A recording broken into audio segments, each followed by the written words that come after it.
Coach. That was a little better, huh? Good morning. Yeah, that was way better. That was way better, man. What a big day for us. We had a freaking blast. How much better was it? It's way better. You just needed a birthday. That was all you needed. Just forget what happened the other time. But we had this chance with so many elements to this thing that made this a special opportunity.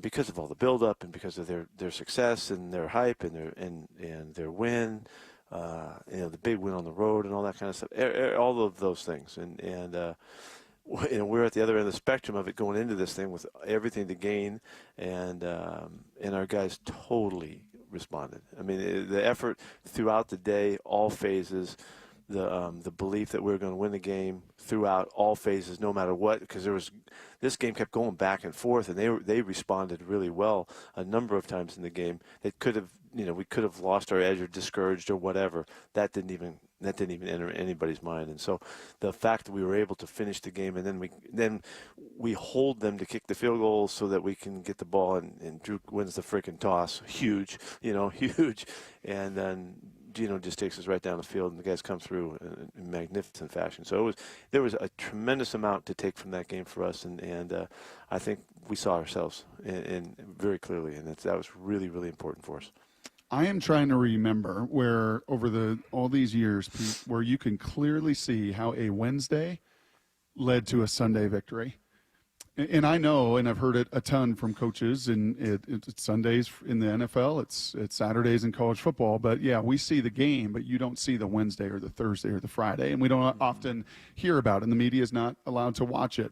But in this case, it sure seems like Bobby's talk on Wednesday, which was publicized, which they did talk about in the game, which you talked about after the game, sure feels like in some ways, even with all the swings yesterday, this one was won on Wednesday.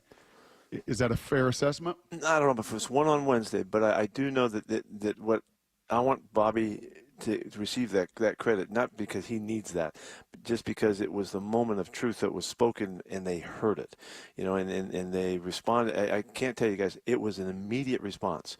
As soon as he broke that huddle and we went into stretch lines, the place lit up, just like it always does. And we had not, Bobby and I talked about it. We hadn't felt that like that was going to happen until that moment. And so that just started us back. Let's say this: we have been pretty good over the years of coming back and bouncing back, and we have a real format, and we have a mentality and teachings and all that stuff that I would like to think helps us return to focus regardless of what just happened, and that was one of those examples and opportunities again that we're going to need. We're going to need it again. There's a whole way of approaching it, and Bobby could feel that they didn't understand that yet. They hadn't gained, hadn't had enough happen to this young team, and so he snapped their neck around, and with what he said, and it was awesome to watch, and it carried all the way through the whole game.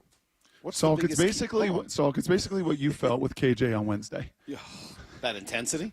Yes. Well, when KJ, all of a sudden, like nice guy KJ, he started getting those eyes. I was like, oh, man, that's a different version of KJ. I realized that I was playing. Was he bouncing back with us? Was he showing you how we KJ? No, he was upset about something another coach in the league had said, and he was defending someone. But anyway, what is the key? You mentioned that you've been pretty good about coming back, and you got a system almost in place for how to come back after a loss. What's the key to that? Well, it's all, I think, what I'm trying to promote is that it's the whole buildup of Monday, Tuesday, Wednesday, and dealing with the success or the failure of the weekend, and then putting it in a place where it's not going to affect what happens next. And there's a discipline and there's a skill to that I can teach it, and we can learn it, and it just helps us, take the next step, which is what's so necessary. Take the next step with the focus that it's called on. And it has nothing to do with the opponent or the one or the loss or what happened the week before. It has to do with returning to the essence of what makes this game work, and that's the fundamentals and the basics and the attitude and approach. And so, we've been teaching it for a long time, and I loved this opportunity because it was going to challenge it so much. This was the max. They couldn't have been higher. It couldn't have been harder. It couldn't have been louder. It couldn't have been any of that. They were healthy. They're everything. They had what they needed. And I was, in one regard, hoping that would be hard on them because there was so much hype. couldn't do anything about that. But what I could do is get our guys ready to understand how to do our thing right. And so, that's why we're so fortunate to have Bobby and he and Tyler and the guys that and Geno and the guys that send the message. They know. They've been there before and they understand, and they were great about it. What makes Geno, from your perspective, such a tremendous thrower? God, he's so pretty. He had a great game, and he performed so well after coming out of the first game. I mean, he came right back to exactly what we've been talking about. We've been telling you the whole offseason. He's looked phenomenal, and he's been in charge, and he's been in physical connection with his body to throw and catch and to move and run and all that stuff. And he just did what he's been doing. And the first week he didn't come out like that. And whatever, I don't care about that anymore. But you got to see who we got on our team, and he played a fantastic game. Think of it, all this stuff that went back and forth and all that, and now just before OT he gets sacked for a crazy 17-yard sack, whatever it was, and he comes right back, bang, bang, bang, bang. We're down the field 9 plays and win a game. Yeah, his ability to bounce back from adversity was pretty impressive, some of which, he created for himself. I can't believe how ridiculous it was that he would take an intentional grounding penalty like that. Did he not know what was going on? Yeah, we're still working on that one, fellas. What was that? The rule reads, the first line of the rule in the rule book says that the quarterback must be under duress. I mean, end of story. Okay, so I brought out my best Leo DeRocher on the sidelines. Shouldn't the word intentional be somewhere into that penalty as well? I mean, it's an intentional grounding penalty, right? Doesn't it have to be some level of intent? But when you really think about it, that's really hard for these guys to judge that. Right. How do they know? Would they judge because the coach's reaction on the sidelines that he blew the route, or he blew the throw? They would have to gauge that some. That's not something the eye in the sky the ref can, or like sort of the voices that really they're able curious to hear. about that. I'm really curious about the help, and I asked about did we get help from upstairs because there was a delay there, and then they make the call and all that. I was just curious about what the interaction was, because once whoever the eye in the sky is, whatever that mystical whatever place, up in the clouds or something, looks down and sees wait a minute, okay, you're working through this call. There's nobody near the quarterback. It was obvious. It couldn't have been more obvious. So I don't know how that happened like that. I don't know how they missed it so bad. But what did he do after that? I mean, Geno comes down second and 20, and bang, scramble, bang, scramble. That gets called back, and then he hits Tyler on the 3rd and 10, whatever it was. It was just one after another that really demonstrated what a great performance that really was. All right, well, go ahead, Brett. You ever strap on that catapult? They ever put that on you, Pete, to measure your mileage, to measure your acceleration, to measure your heart rate and output? Will you ever let him do that? I was calm. What are you talking about? In that moment? I thought Geno was going to give you the same thing he gave to him last year. No, I was bad. I got this, Coach. There was time that I was buying time for them to take a look at it because it was so obviously off. I don't know.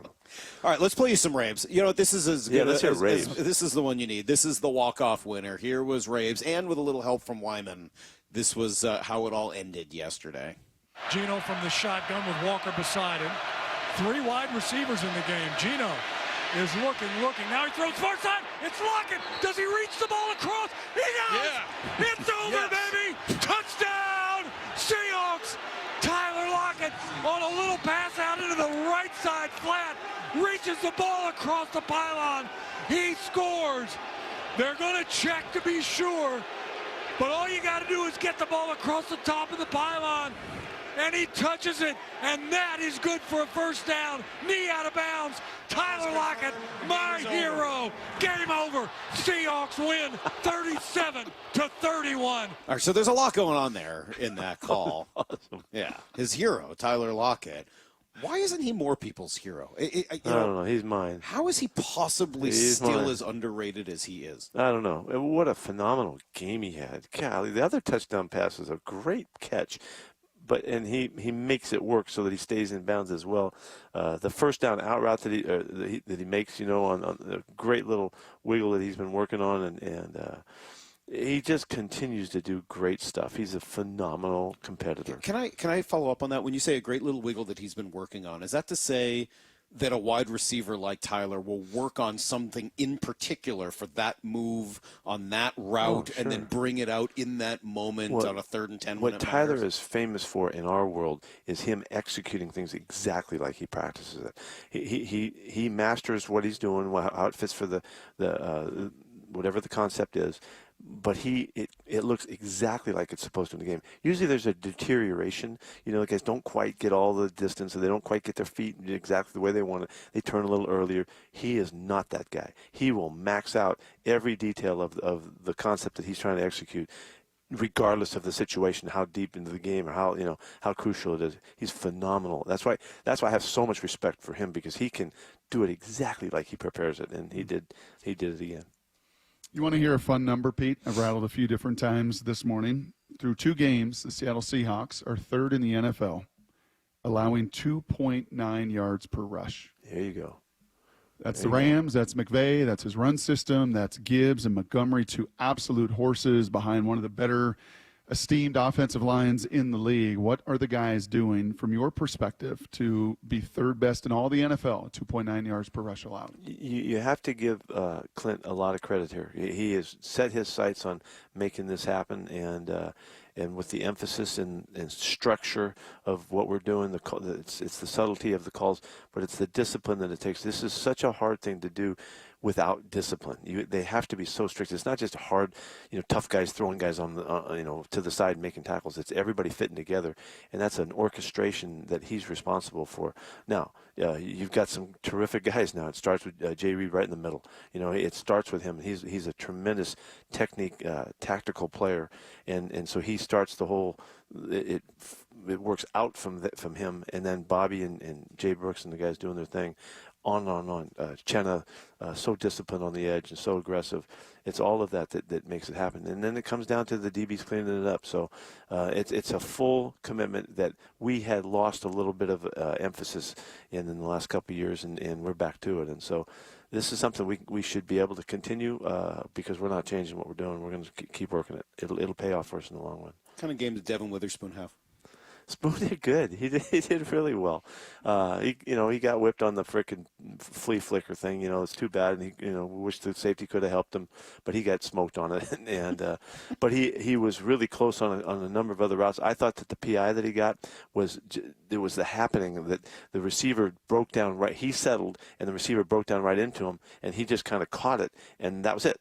He caught that the guy ran into him, and that they called the penalty. Said he bear hugged him, and so I thought that was a really good play, and so we lose one there. But he had a good win on the 4th down play, and he had a terrific tackle early in the game. It was an excellent play of a really good guy not letting a really good ball player get away from him, and I was really impressed with that one. I thought that stood out, that he came through and made that tackle for like a 1 or 2 yard gain. He brings some of that energy that you've talked about, and I want to follow up here with some of these injury updates, and we'll ask about Jamal and about Reek, et cetera. But one of the things we'd heard constantly about Witherspoon is how he brings some of that extra energy and edge. Did you guys feel that?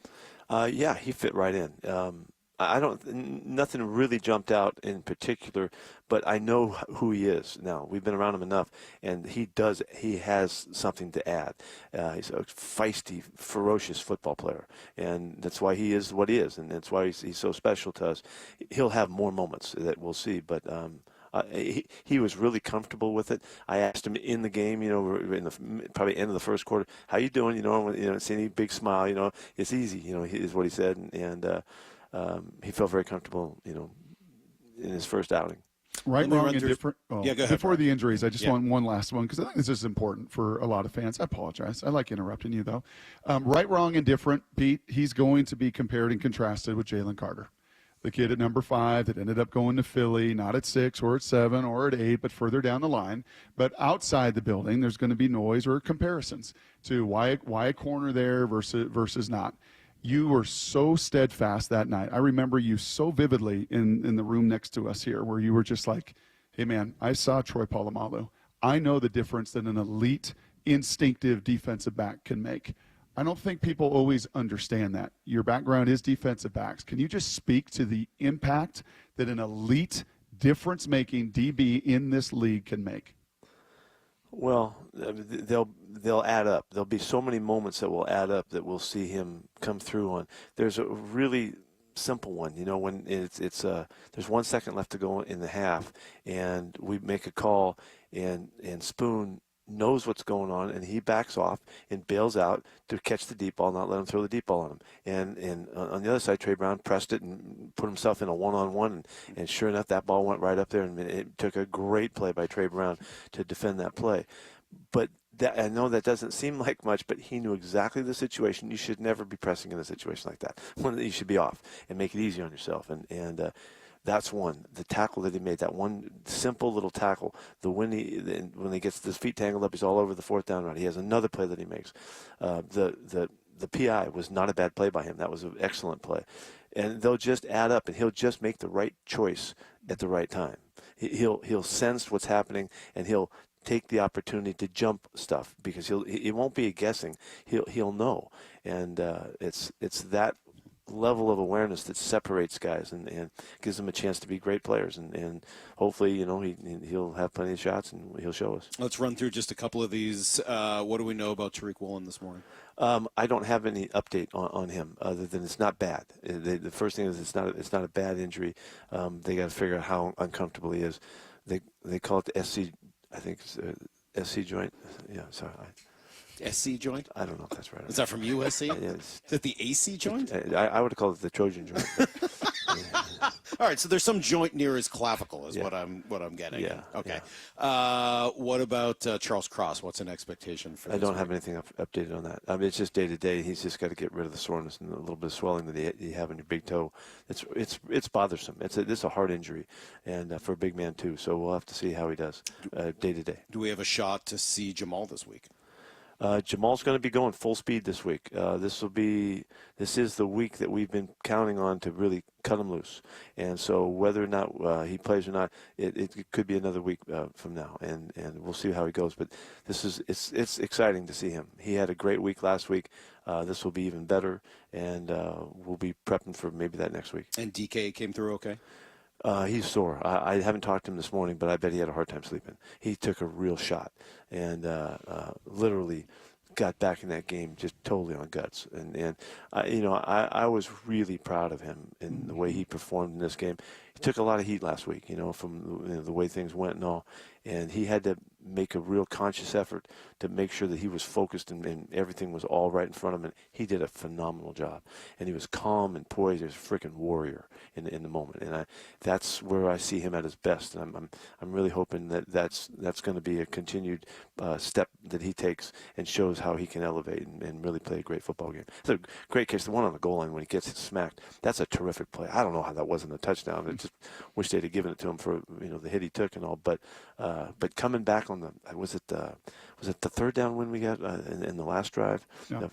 Beautiful play, and catch and route. The route was run again. If you look at the details of that route, that's what we're talking about. Like what Tyler always exemplifies. So he did a great job.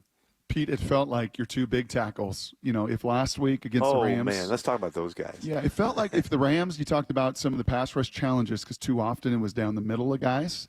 It felt like to me Stone and Curhan just stoned them down the middle. Like they just put their big old freaking frames right in front of those guys and would not give them leverage. Yeah, what a game those guys had. I was so proud of them and so fired up. But there's a lot of heat, and expectations and all that. And it was somewhere late in the week, Thursday, Friday, or something like that. I had the thought that these guys have been playing in games and they've done fine. Jake's on the film, as we're watching the cut-ups from last year, and they're going to be fine, and holding a positive thought, no surprise.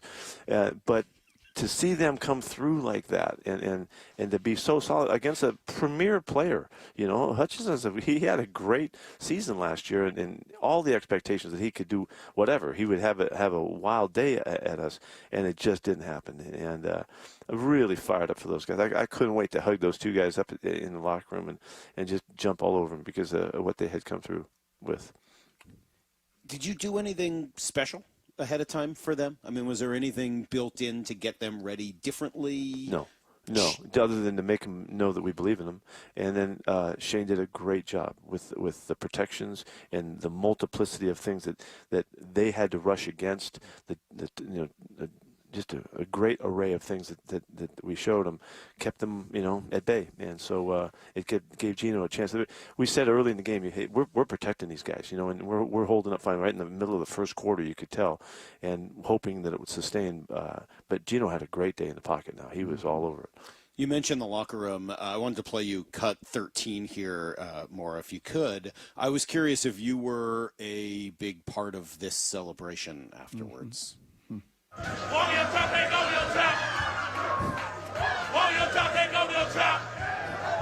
Are you leading this chant at this point, or Is this Pete?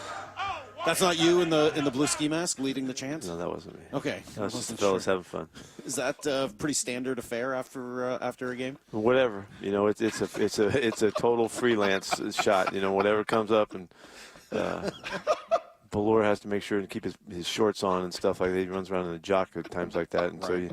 so anyway, those are the great moments in the game. It's the great moments that you share and you spread around the joy and the fun and all that. And this meeting we'll have today at noontime will be a blast, with the fellas, and it's the kind of the depth and the connection and the real experience that comes out there. So I hear you say all that, and I hear you talk about this week and how different it was. How bad was last week? Because I don't know. It feels like maybe you're talking about this a little differently than some other losses in the past. It sounds like maybe the difference between the two was even more extreme. Yeah, I don't mind saying that now. That it was distinctly different than I had anticipated, and what I anticipated is what happened yesterday from these guys, and I just didn't. I went too far last week. I'll just say it. I went too far last week in living it up at the very end of the week, and it just changed. We were so freaking crazed going into the opener, and had so much fun with the buildup of it.